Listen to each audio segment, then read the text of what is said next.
Абай – қазақ халқының ар ожданы, ұлттың мақтанышы.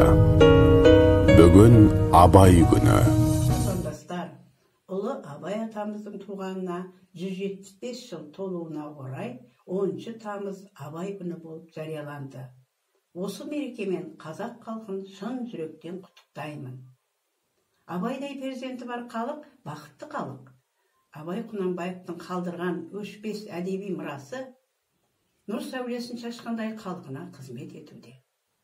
Жүрегімнің түбіне терең бойла, мен бір жұмбақ адаммын, оны да ойла деген қара сөздері қай заманда да бағасы жойылмайтын бір үлкен қазына. Болашақта жастарымыздың жаман қасиеттерден арылып, жақсы қасиеттерді бойына сіңіріп, отанын сүйер азамат боларына сенемін.